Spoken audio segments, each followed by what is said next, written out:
of our Lord and Savior Jesus Christ.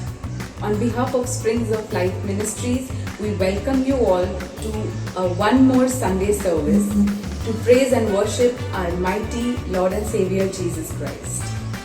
Friends, I was just thinking that we are entering into this unlock mode phase-wise. Now for the past 6 to 7 months, what was it that kept us going? The pandemic has almost entered every house, but we overcame it. What was the reason? What was it that kept us going? It's the promises that were given to us by our Lord. The Bible. One such promise which the Bible mentions is, I am the way, the truth and the life. No one comes to the Father except through me. Jesus himself says this in John 14 verse 6. That is true, friends. There was a time in Jesus' ministry when his people, his followers, they almost left him and turned away in search of another Savior. That time, Jesus spoke to his disciples. He told them, you want to leave along with them? You can. To which Peter's perfect answer was, Lord, to whom shall we go? Whom do we have to lean up to look up to? For we believe and we know that you are the ultimate one, holy to God. Friends, it's time for us to show that whatever God has promised us, we believe and we cling to those promises, because that's the only way to heaven for all of us who believe in him. So let's come together and exalt him and praise him and worship him, for he is truly worthy of all this. Let's join our worship team to exalt his name and sing praises to his kingdom.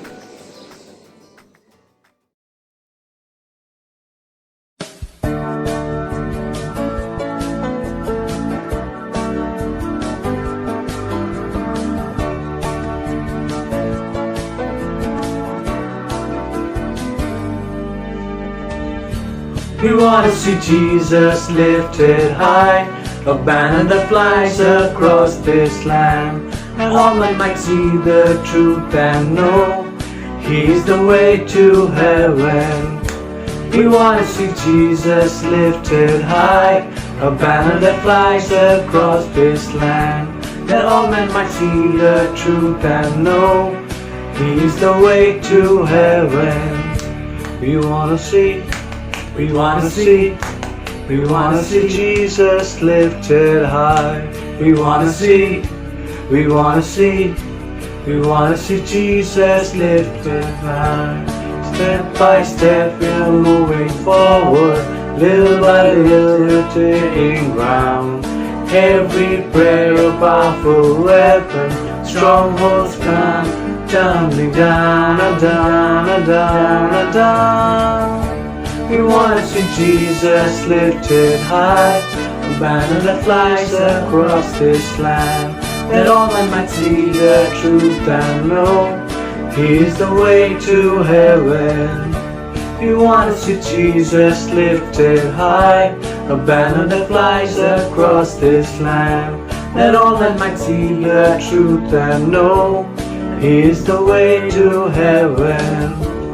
We want to see Jesus lifted high, a banner that flies across this land, that all men may say the truth and know He's the way to heaven. We want to see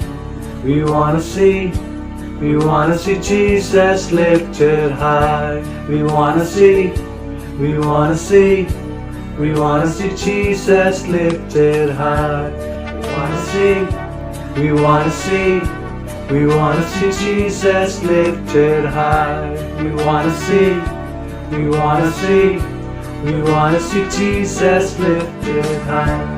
One by step we're moving forward, little by little taking ground. Every prayer, powerful weapon, strongholds come tumbling down and down and down and down.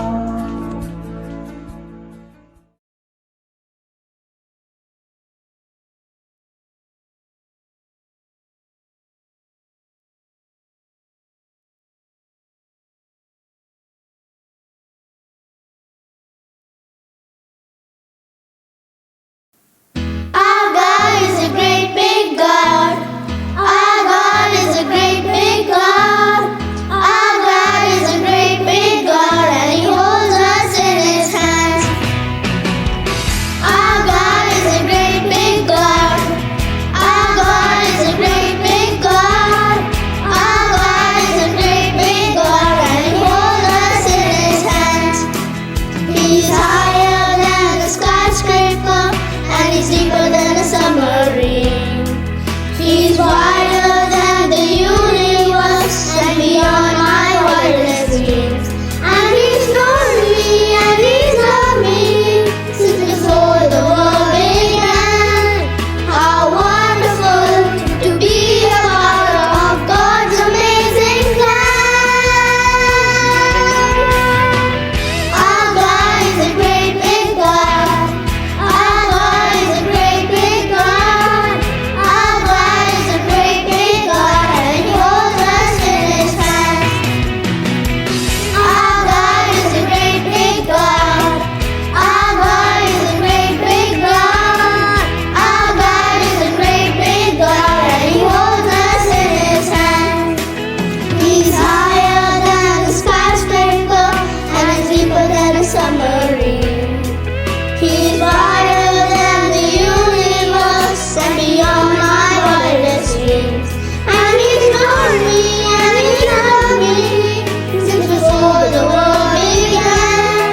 How wonderful to be a part of God's amazing plan. Our God is a great big God. Our God is a great big God. Our God is a great big God, and He holds us in His hands. Our God is a great big God. Our God is a great big God. Our God is a great big God, and He holds us in His hands. Our God is a great big God. Our God is a great big God. Our God is a great big God, and He holds us in His hands. And He holds us in His hands. And He holds us in His hands. And He holds us in His hands. And He holds us in His hands.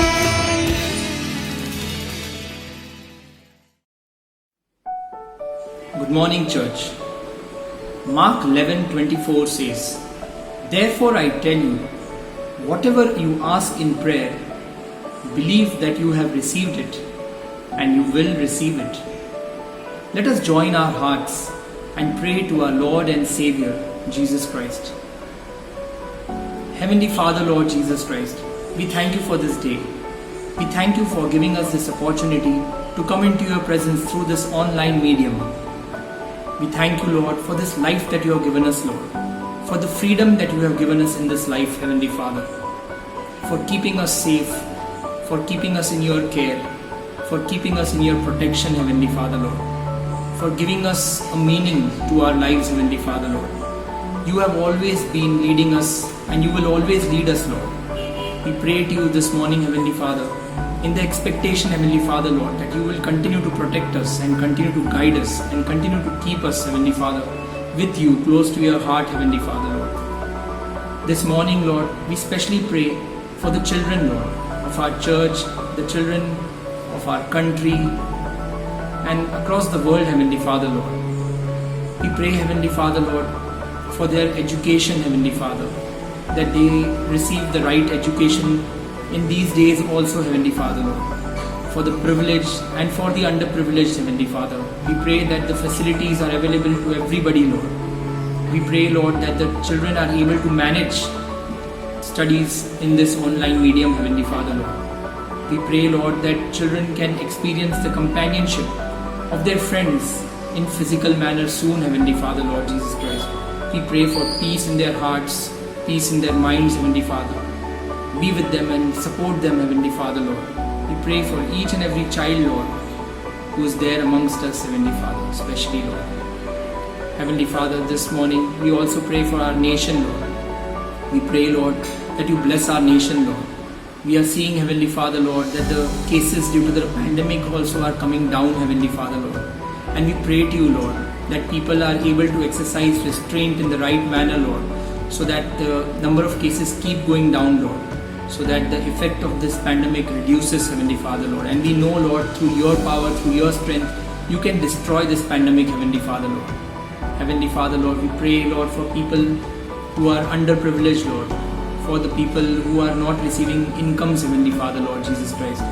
We pray, Lord, that even their salaries are restored, Heavenly Father, Lord, that people who don't have work may receive work, Heavenly Father, Lord Jesus Christ, and that they may see prosperous times, Heavenly Father, Lord. We pray for the government, for the businessmen, Heavenly Father, Lord, that they are able to make the right decisions, Heavenly Father, Lord, that every decision is made in an unbiased manner, Lord, and the end public is benefited, Heavenly Father, Lord Jesus Christ. Heavenly Father, Lord, we pray for each and every family who is attending this online service today, Lord Jesus Christ. We pray for their families, Lord. We pray for their extended families and friends, Heavenly Father, Lord Jesus Christ. We pray that you protect them, Lord, that you be with them, Heavenly Father, Lord. Even if anybody is having any kind of problem, Lord, we pray, Lord, as a church this morning that whatever that problem be, Lord, financial, something in the office or something in the school or anything personal, Heavenly Father, Lord, we pray that you will come in their lives and solve these problems, Heavenly Father, Lord. We pray, Heavenly Father, Lord, for your presence in our lives and each and every member, Lord, who has attended this online service today, Lord Jesus Christ. Heavenly Father, Lord, we submit this to you and our online worship to you, Lord Jesus Christ. We ask all of this in your one and only name. Amen.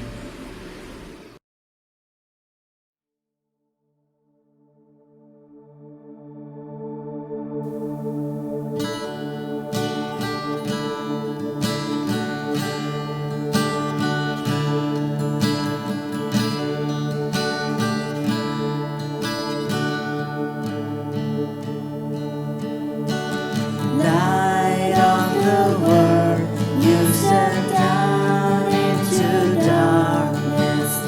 Open my eyes, let me see beauty that made this heart adore you. Hope of a life spent with you. So here I am to worship, here I am to bow down, here I am to say that you're my God. You're altogether lovely, altogether worthy, altogether wonderful to me. King of all days, also highly exalted, glorious in heaven above. Humbly you gave to the earth you created, all for love's sake became poor. Here I am to worship, here I am to bow down, here I am to say that you're my God. You're altogether lovely, altogether worthy, altogether wonderful to me. Here I am to worship, here I am to bow down, here I am to say that you're my God. You're altogether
God will make a way where there seems to be no way.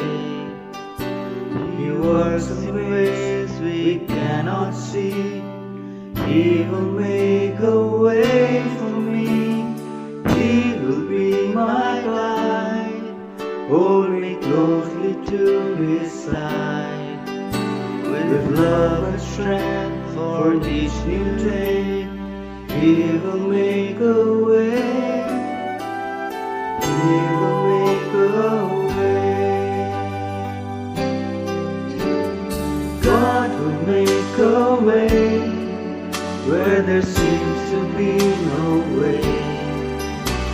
He works in ways we cannot see. He will make a way for me. He will be my guide. Hold me closely to His side. With love and strength for each new day, He will make a way. He will make a way. While you're over in your wilderness, He'll lead me. And rivers in the desert ever see. Heaven and earth will fade, but His word will still remain. And He will do something new today. God will make a way where there seems to be no way. He works in ways we cannot see. He will make a way for me. He will be my guide. Hold me closely to His side. With love and strength for each new day, He will make a way. He will make a way. With love and strength for each new day, He will make a way. He will make a way.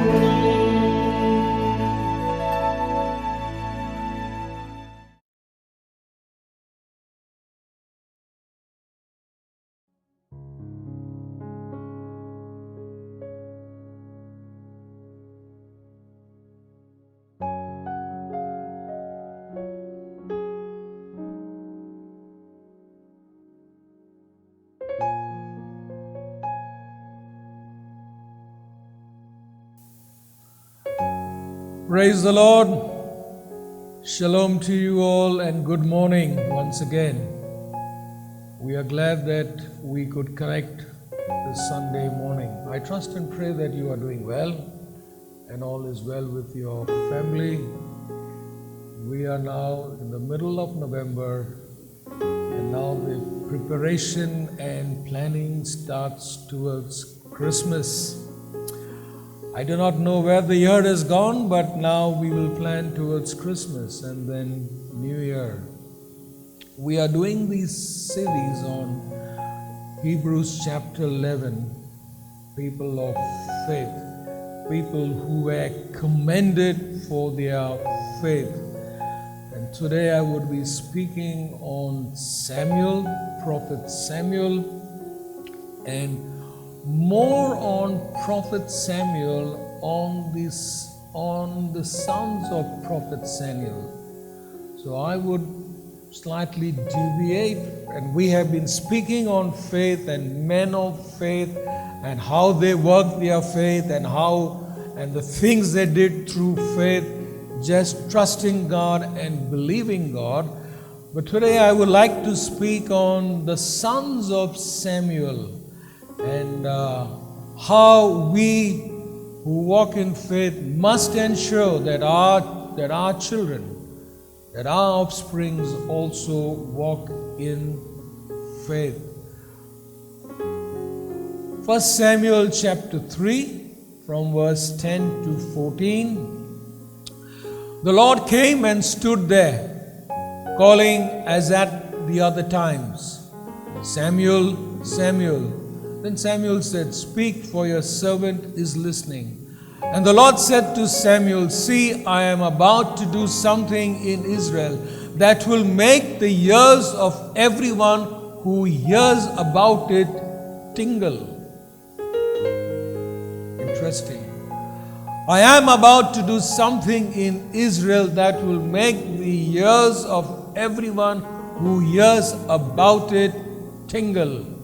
At that time I will carry out against Eli everything I spoke against his family from beginning to end.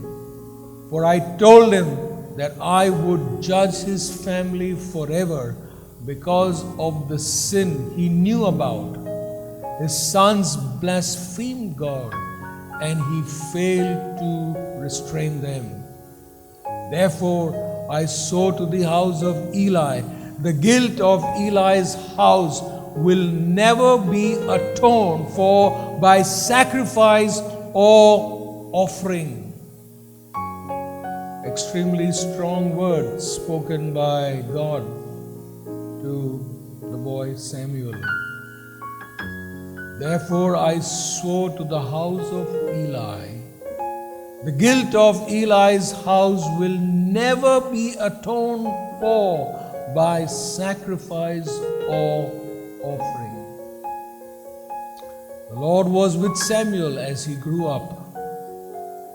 Verse 19 to 21. The Lord was with Samuel as he grew up, and he let none of Samuel's word fall to the ground.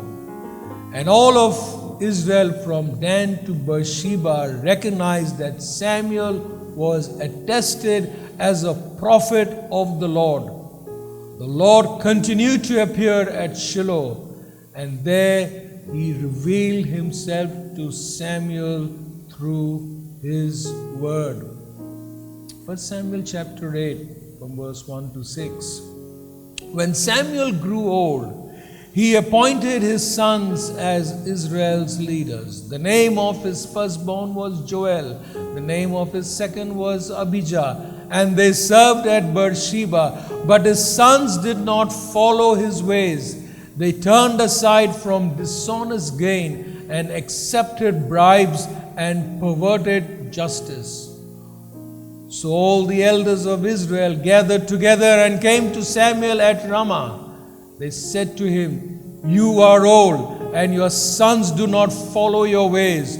Now appoint a king to lead us, such as all the other nations have. But when they said, Give us a king to lead us, this displeased Samuel. So he prayed to the Lord. Let us also pray to the Lord. Father, we thank you for the reading of your word. And Lord, as we look into your word this morning, we pray that you will speak to us and lead us and guide us and admonish us if you have to through your word. We come at this time to you. I pray, Lord God, that what your word spoken will not return unto you void. It will accomplish that which is set forth. In Jesus' name we pray. Amen. So we have this situation that Eli is the prophet of Israel. He is God's man on earth. God speaks to Israel through him. It is God speaks to him. God speaks to the nation through him. He is an extremely important person. He is an extremely important man. He is God's man on earth. And the scripture says, and he ruled and reigned on the people on behalf of God.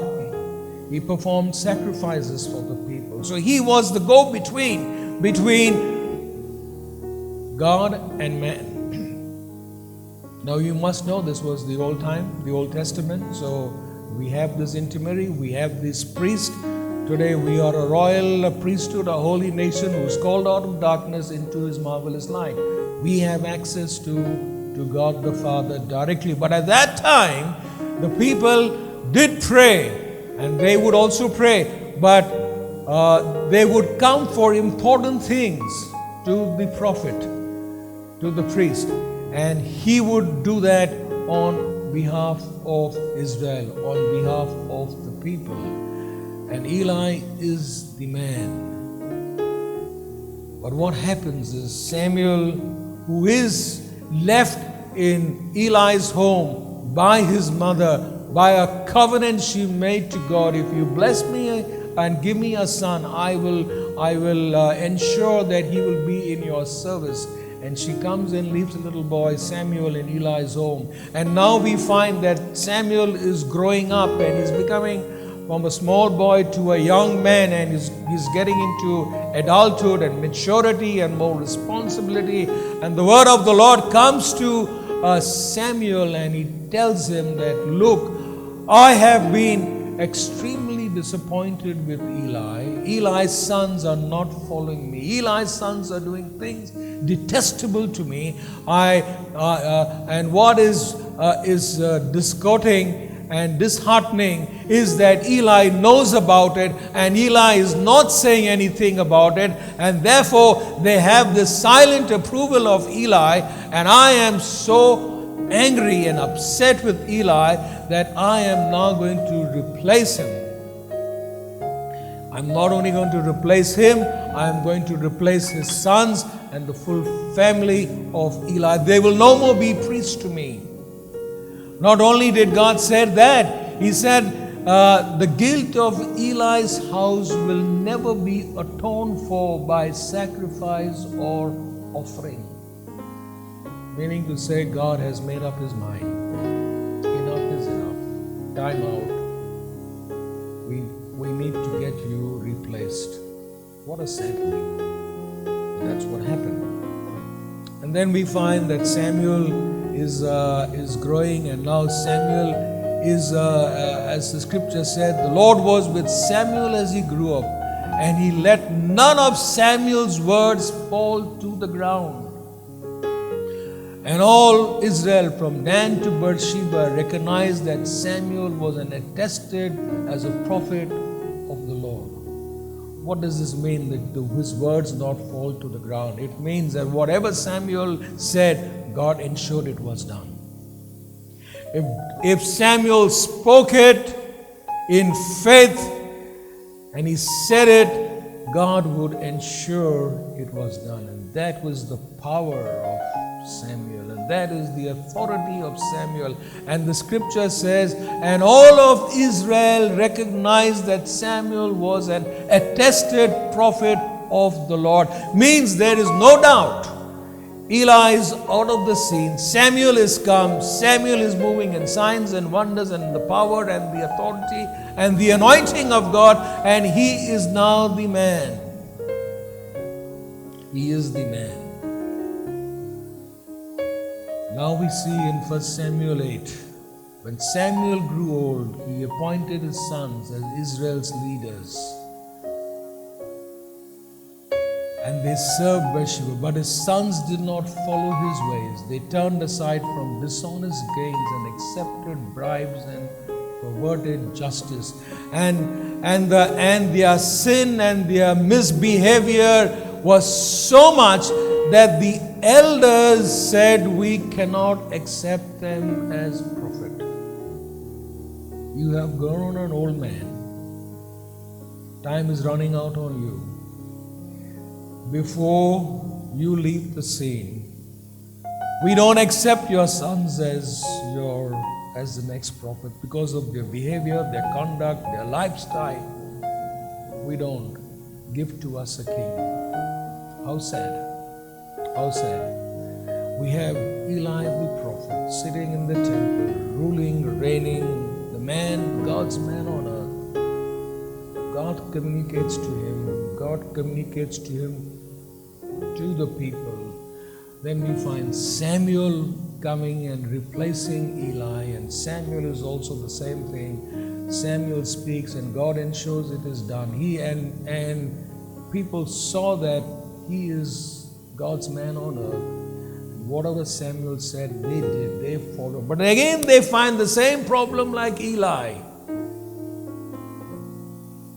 Sons are not following what the father is saying, what the father is doing. The Father is doing something, the sons are doing something. Same story with Eli. Father is doing something, son is doing something.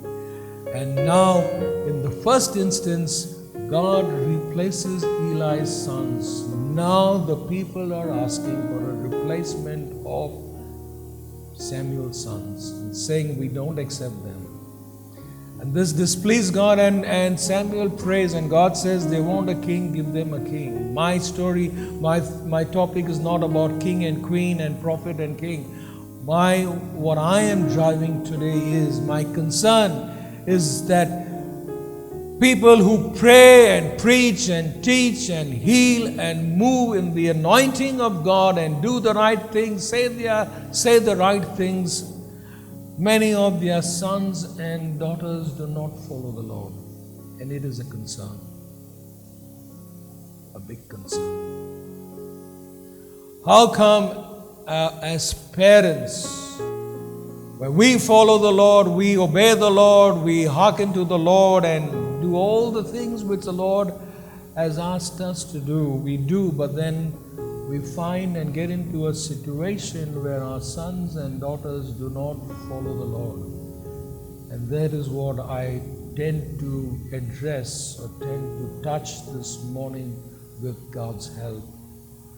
Therefore I sow to the house of Eli, the guilt of Eli's house will never be atoned for by sacrifice or offering. But his sons, that was on Eli, on Samuel, but his sons did not follow his ways. They turned aside after dishonest gains and accepted bribes and perverted justice. Sad situation.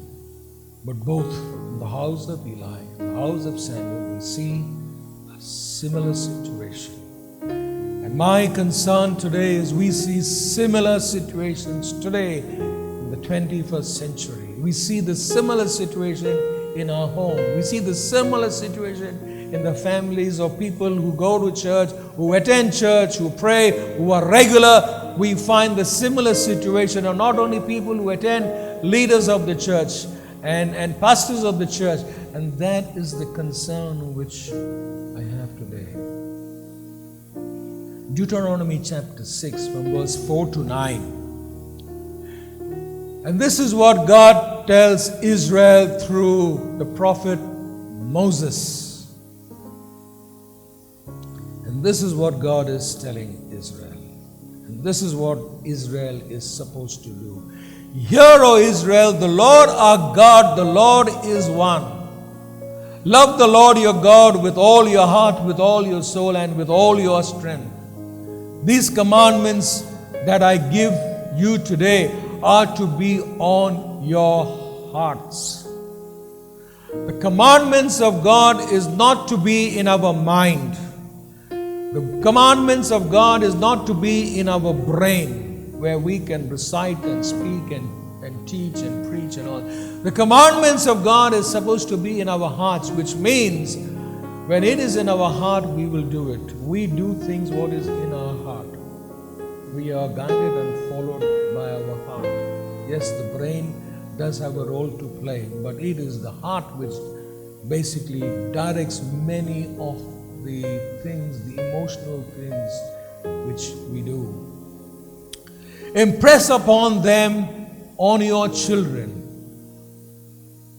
Talk about them when you sit at home and when you walk along the road, when you lie down and when you get up.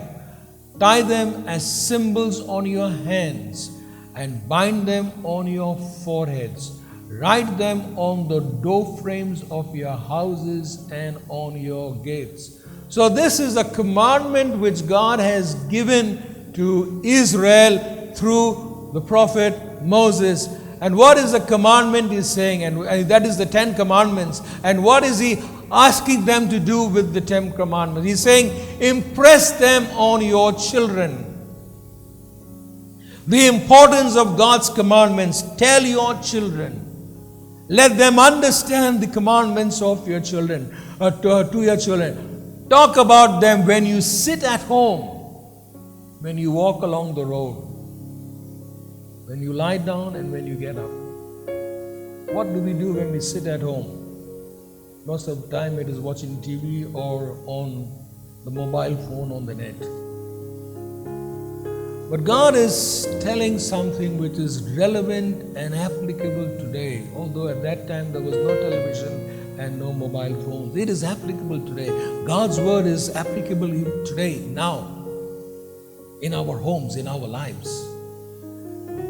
And God, if we are to ensure that our sons and daughters do not follow the ways of Eli, or do not follow the ways of Eli's sons, if our sons and daughters do not follow the ways of Samuel's sons, although these were mighty men, very mighty men, powerful men, anointed men, men of God, God spoke to them. They ruled Israel.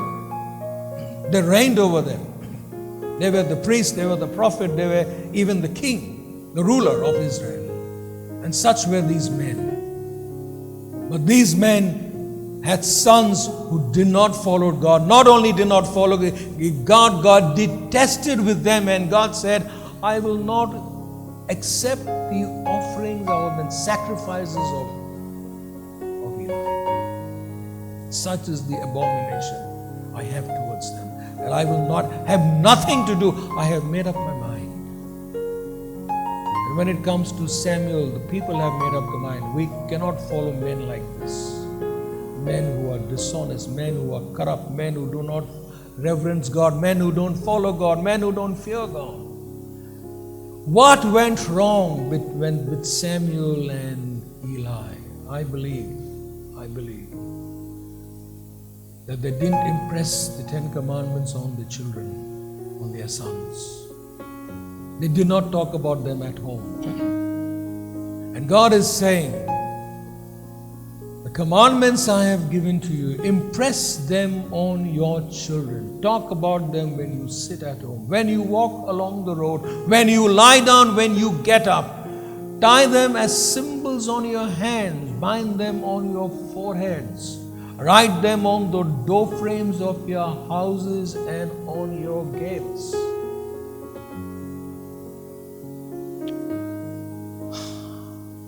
So the 10 Commandments, he's trying to tell them, put it on your head, put it on your what you call hands, put it on your door frame in your house, on the front gate of your house.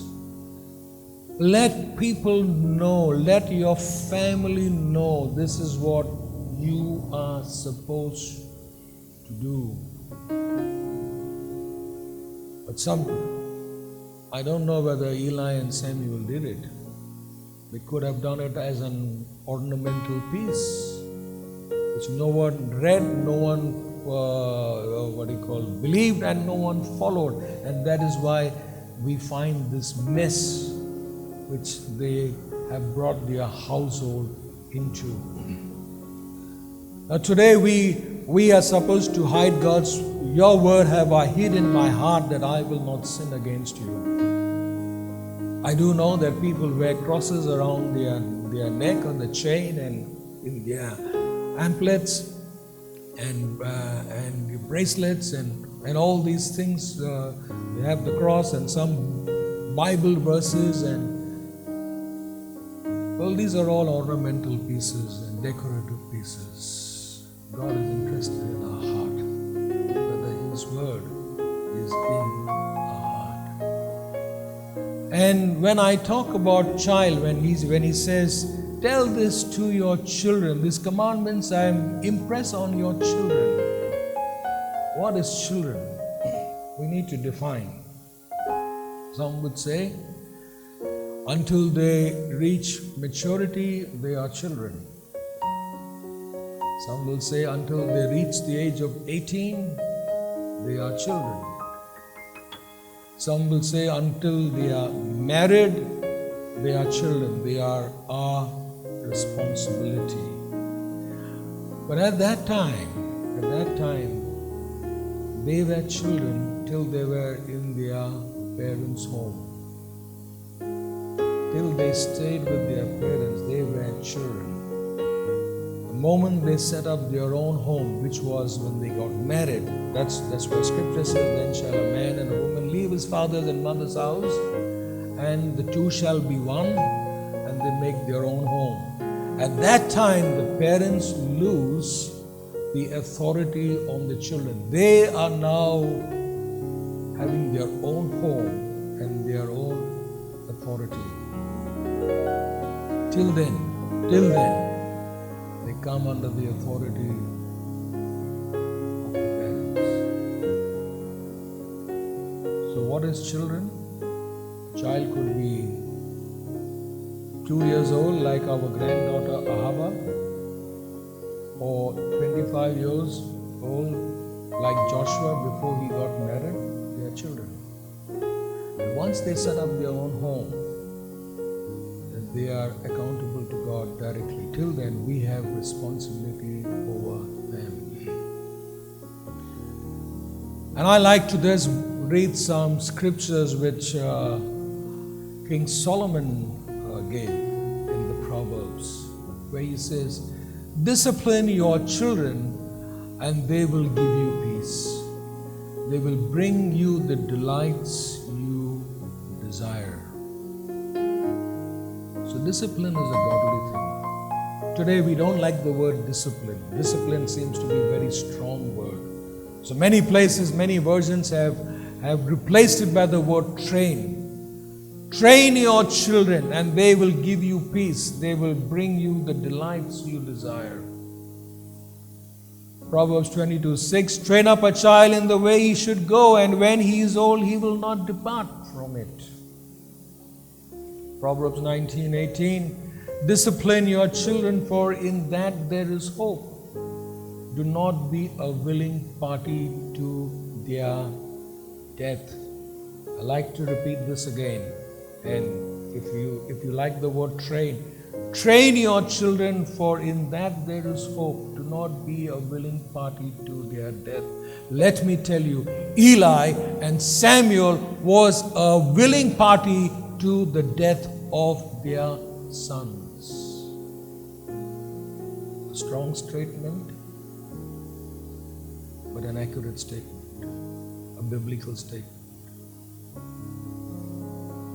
God tells Samuel, Eli knows the sins of his sons, but he is not taking any action against them. And that's why no sacrifice, no offering is now going to condone it. It is a closed chapter. Sad. Samuel follows the same way, the same route of Eli. His sons go the same way. Why do our sons and daughters go astray? There could be many answers. It could be home, it could be environment, it could be friends, it could be place of work. But today I like to speak on home. We'll stick to one thing, home. Because I believe that is where the maximum training happens. So we'll speak about the home today, which is where our children have their formative years, their growing years, their training years, their equipping years, their impressionable years with us as parents. A home provides support. Our sons and daughters will experience rejection, failure, and disappointment. This is the fact of life. No matter how much we pray for them, care for them, take care of them, and bless them and stand with them, there would be times when they will face rejection from the world, rejection from outside, rejection at college, rejection at their places of education, rejection at their places of work. It's part of life. There will be times when there will be failure. Didn't meet the mark, didn't stand, no matter how brilliant they were. Or sometimes they set themselves to such high standards, when they don't meet it, they feel that they are a failure. And there would be disappointments in life. Certain things they aspired for, certain things they wanted, things they craved for which didn't come. That is life. So our sons and daughters will experience rejection, failure, and disappointment. And they can overcome that. They will be able to overcome that when they experience at home love, acceptance, and encouragement. When they are encouraged most at home, when they are accepted for whatever they are and the way they are at home, when they are loved maximum at home, they will know how to face rejection, failure, and disappointment. Home provides a moral compass. The first was home provides support. Second is home provides a moral compass. Sons and daughters learn at home. They learn the right and wrong values. The right and wrong values are taught by parents, especially fathers. Fathers tend to delegate this to the mothers. Both are responsibility, but today I speak to the fathers. You are responsibility for the moral compass of your home, for your children. The right and the wrong values of life.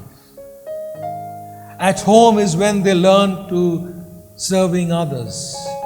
At home is when they learn to take responsibilities. At home is when they learn to help at home.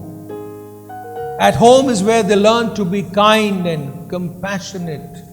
At home is when they learn to be considerate and loving. It is taught at home.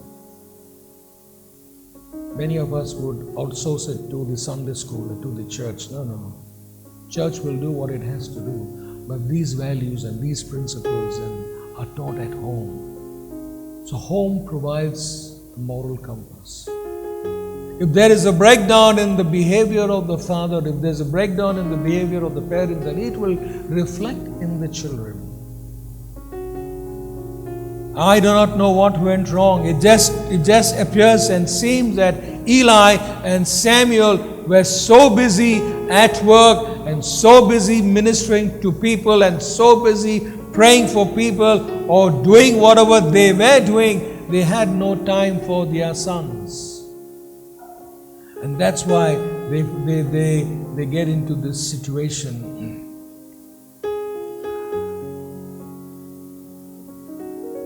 The home sets the goals. When our sons and daughters become adults, they will associate their upbringing with what they learned at home. Whether they were listened to, whether they were being prayed for, whether being encouraged and affirmed, knowing they are loved, being able to talk through difficult choices. If the home is a place where our sons and daughters are listened, where our sons and daughters are prayed for daily, regularly, and some of us have had to fast and pray for our children. They have had to shed tears and close the room and pray for our children. It doesn't come easy. It doesn't come easy. They need to be encouraged. They need to be affirmed. They need to know that they are loved. And they are being able to talk through difficult choices. And once this is set in place, then we can avoid a situation which Eli and Samuel went through. I do know that we as parents would spend a lot of money on private tuitions and private educators to train up a child and educate our children and ensure the best of education, and that's all fine. But I ask you this today. Do you spend time in teaching your children scriptures? Do you spend time teaching your children the values, the principles in the Word of God? We are in a pandemic situation, so this is a very, very unusual situation. Church is closed. Physical meeting is closed. Virtual meeting is going on. Are your children watching today's online service with you, or are they on the bedroom with their mobile phone, or are they sleeping right now? While you are sitting very reverently, quietly in front and tuned to the online, where are your sons? Where are your daughters? Sundays when church was there, are they in church? Are they in Sunday school? Or are they running around private tuitions, football matches, cricket matches, this competition, that competition, chess competition, word spell bee competition? Where are they? I tell you, parents, especially fathers, it will show up one day. It will show up one day. Train up a child in the way he should go, and when he is old, he will not depart from it. I trust and pray that we learn from the life of Eli and Samuel, men of God, how God rejected their sons, rejected their children, didn't even want an offering and sacrifice from them. Enough is enough. I trust and pray we never find ourselves in a situation like that. I sincerely trust and pray. Our sons and daughters will walk with God. Our sons and daughters will walk with God. The home provides spiritual and biblical support and nourishment. Our sons and daughters will walk with God. The home provides the moral compass between right and wrong, between good and bad, between acceptable and not acceptable, between righteous and unrighteous. Our sons and daughters will walk with God when the home sets goals for their future. Yes, their future, they set their goals. But we as parents help them in setting their goals, not telling them, do what you want to do. Ask your friends, pray to God and do what you want to do. Well, they will have to pray, they will have to decide. But we will have to help them in their goals. I trust and pray. Not only we walk in faith like Eli and Samuel walked, but our sons and daughters also walk in faith and believe what you and I believe. Let's pray. Father God, we thank you for your word. And we pray right now for our children. We thank you for our sons and daughters. We thank you even for our grandchildren. And Lord, we pray that we raise them up in the ways of the Lord. And some of us feel that they are too big to be trained and disciplined. But if they live with us, we have that moral responsibility, that moral duty to train and discipline them with love and affection. Help us. I pray today for the parents. I especially pray for the fathers, that they will walk in the ways of the Lord, and their children and their household will walk in the ways of the Lord. I pray this in Jesus' name. The Lord bless you and keep you. The Lord cause His face to shine upon you. The Lord be gracious and merciful to you. Amen and amen. God bless you. Have a great day. Have a great week.